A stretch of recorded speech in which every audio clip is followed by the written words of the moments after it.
Okay, question for today is a pretty big one. I don't know why I decided to tackle it, but it's, if God is real, why is there evil and suffering in the world? I have a few ideas on it. It's a very complicated topic that I don't think I have a correct answer for, but I want to just state my opinion because I was writing down my journal. I thought I might as well say it to you guys as well. Now, a big thing that I want to mention before actually tackling the question is that this question is oftentimes asked by people that have gone through traumatic experiences in life that have negatively affected the way they have their relationship with God and negatively affected the way they see the world, right? Let's see someone close to them died or something very traumatic happened to them. They think, why would God allow this to happen to me if God loves and cares about us, right? So that's the number one thing. Now, to answer this question to somebody like that has been through a traumatic experience is very difficult because you have to deal with their emotions, and their emotions oftentimes cloud judgment and rationality.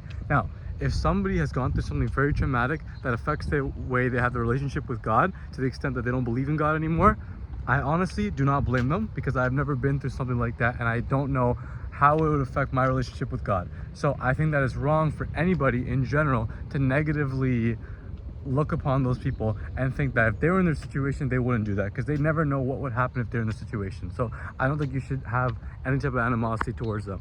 So to answer that first part, I wouldn't blame anybody if they did turn away from God, because I don't know how that negative experience might have affected me. Maybe I also would have turned away from God if I went through that. But still, what is the question? Why would God still allow for the suffering? Now, there's two parts to this question. First, you have to define what type of suffering we're talking about. And a lot of the suffering that we're talking about is actually imposed by humans or caused by humans. So we'll deal with that first, and then we'll get to natural disasters and sicknesses and diseases afterwards. Okay, so for the first part, for human imposed suffering, that honestly, to me, just comes down to the ability for us to have free will. For example, if you're talking about the variety of events that have happened in the world where a large group of innocent people have been killed because of other people, that is because we have free will. In order to give humans a capacity to have free will and choose between good and evil, you have evil there. Evil is always going to be there if you can choose between good and bad, right? So if bad is there, then it only makes sense as a consequence, as a byproduct, that bad will happen in the world eventually. And that bad is a consequence to the ability of us to have free will. If we don't have free will, we don't have good or bad. We just become robots and life becomes meaningless. So because we have free will, humans are gonna be bad sometimes and they're gonna do bad things. Like someone's gonna be drunk and kill somebody, or someone's gonna be like fully awake and then kill somebody. Like, it's just a natural byproduct of us having free choice to do what we want. Now, the question that people would ask in regards to what I just said is that if that is the case, why would God allow for us to be that evil? And to answer that question is that in order to have evil, in order to have good, you have to have evil. There's no choice. It's not like you have one or you have the other. You have to have both together, because one doesn't mean anything without the other one, right? So I think that answers that question in regards to the human suffering. Human suffering is a natural byproduct of free will. If we didn't have free will, we wouldn't have any suffering, but then we wouldn't have any happiness either. We wouldn't have any choice to do anything. We'd be like angels, or we'd be like robots where we can't control the way we act. Before I get into the talk about natural disaster and sicknesses, it's also important to mention that a lot of the sicknesses and diseases that happen are also caused by humans, or at least heavily proliferated by them. There's just a small little thing I wanted to mention. Like, for example, the way that we make things has caused us to have like a higher levels of infertility. That's human caused. Or like because of the pollution, there's a higher chance of lung cancer. The fact that we made cigarettes, higher chances of something like that. There's a bunch of things that humans have caused that cause the diseases and sicknesses. That's one quick thing before I get into the next topic. Now, in regards to natural disasters and diseases that aren't caused by humans, I think that to a certain extent, it's a natural byproduct of our existence for us to have natural disasters happening. Like, I think that with the way that the earth works, with the way that our life works, it's a natural byproduct of life to have those things take place. And a big part of this this conversation is the belief in the afterlife. Obviously, I believe in the afterlife, heaven and hell.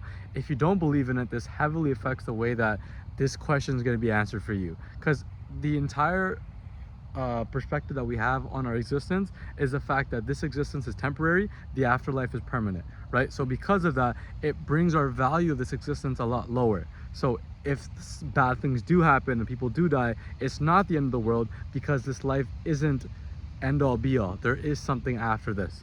If a kid randomly dies unjustly on the side of the road right now, it sucks, it's horrible, I fully agree, but because of the existence of a heaven and hell, those things that are unjust in this world are answered for in the next world. So I think that's a big thing to tackle this conversation.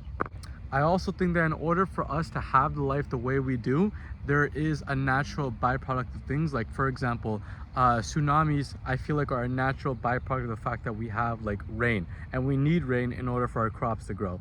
Something like that. Like, that's one type of explanation I have. Another type of explanation I have is that, for example, the way our life works, it's like based on a set of DNA and genes and all that stuff.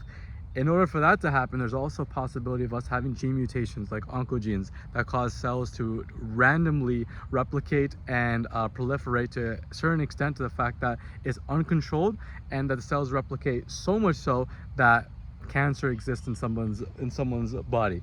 And that can only happen if life is allowed to happen the way it is, specifically with the way DNA and genes and biology works. I don't want to get too into like the biological basis behind it, but what I'm trying to get at is that it's inevitable that mutations will happen based off the way that genes work, to my understanding.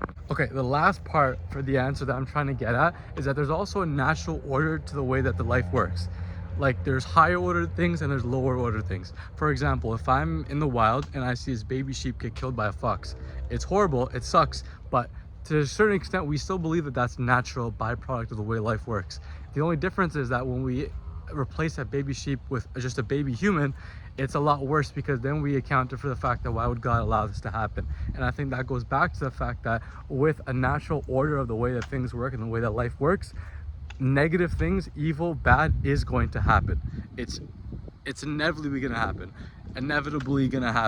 So with good, there's always evil. Okay, I'm just gonna wrap up the video. I know that I haven't given an adequate answer for most people.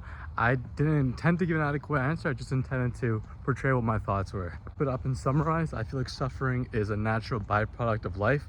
The only thing that negatively affects the way we look at the world is the fact that we base suffering based off our proximity to it. So if our proximity, meaning like someone close to me dies, then that's horrible. But if someone across the world dies, we don't see it as horrible. We see it as things just happen. Life just happens. In order for our life to exist, negative things are going to happen. Suffering is going to happen. It sucks, which is why I say that when people have gone through traumatic experiences, I don't blame them for going away from God, because I don't know what I would do in that situation. It's very difficult to comment on it. And I also think that all suffering can be answered with the exact same answer that I gave in the video today, whether that's a natural disaster happening or if a drunk driver kills a baby and the drunk driver survives. I think that all of it can be answered towards the same thing, the fact that the way life exists, suffering is a natural byproduct of it. That's just what I think. If you guys disagree, please let me know in the comments. I'm always open to new ideas and new ways to think. Let me know. I obviously don't have the correct answers for most things I talk about. I'm always looking and open to new things. That's it. Take care. Peace. Okay, real quick before I end the video, I came up with another thing that I want to talk about. The fact that a lot of this judgment is based off the people that have gone through negative things in their life, and how that has negatively affected the way they see God. It's just due to a lack of knowledge about who God is and God's attributes. If you understand God's attributes and you understand how God is loving, caring, merciful, most forgiving thing you could ever think about in your life, you wouldn't have this negative idea, negative notion towards him as much as you do right now. That's just a lack of understanding of who God is. So I would say first, learn who God is, learn what things he has blessed you with and what things you can be grateful about before you focus on all the negative things that have happened in your life, because there's always more good than bad.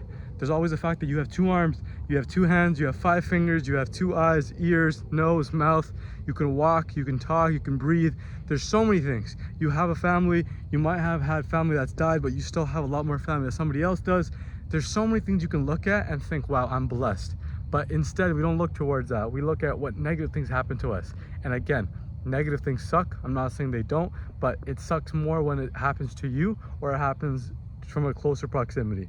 But negative things are a natural part of life. Yeah, that's it. All right, take care.